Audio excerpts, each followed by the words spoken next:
লবণ দিলাম, একটু খাবার সোডা দিলাম, চিনি দিলাম,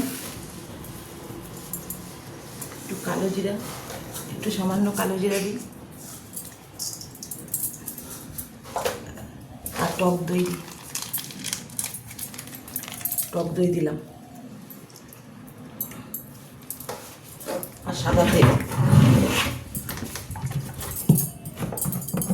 তেল দিয়ে দিলাম, দিয়ে এটাকে ভালো করে ময়ান দিয়ে মাখতে হবে। ময়দাটা মাখা হয়ে গেছে, ওপর দিয়ে একটু আলগা তেল দিয়ে এবারে 8 ঘন্টা চাপা থাকবে, তাহলে ভালো হয় লুচিটা। ভালোভাবে মোটামুটি করে এটাকে করবো একটু।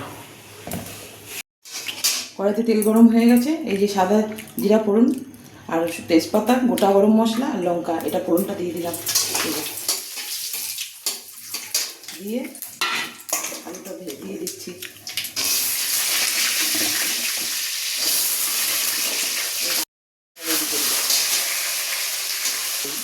আলুটা ভাজা হয়ে যাক, ততক্ষণ মশলাটা রেডি করে নিই।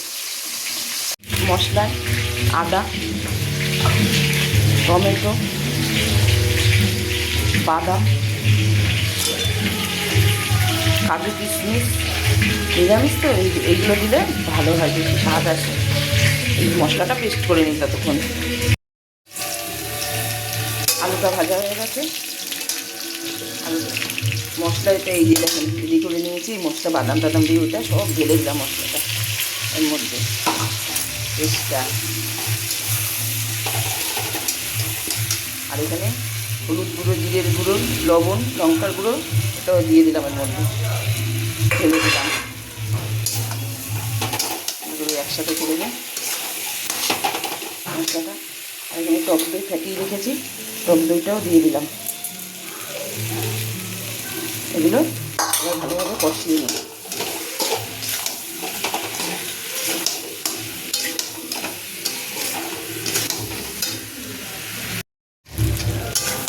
মশলাটা কষানো হয়ে গেছে, আলুর সাথে পুরো কষানো হয়ে গেছে। একটু সামান্য চিনি দিয়ে দিলাম,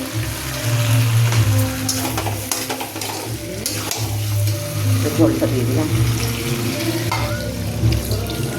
অল্প করে। এটা মাখা মাখা হবে, নান দিয়ে ভাল লাগে এগুলো, লুচি, নান, পরোটা, আলুর দম এরকম করে দেখবেন।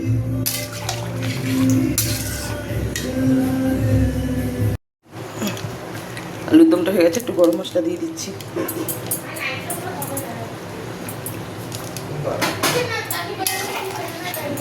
দিয়ে নামিয়ে নিচ্ছি, নামিয়ে নেব। নিরামিষ আলুর দম আপনারা এইভাবে করবেন, ভাল লাগে দেখবেন করে, তারপর কমেন্টে জানাবেন। এবারে যে মেখে রেখেছিলাম 8 ঘন্টা বাদে বের করলাম। এবারে যে গোল্লাটা বেলে নিই, গোল্লাটা এই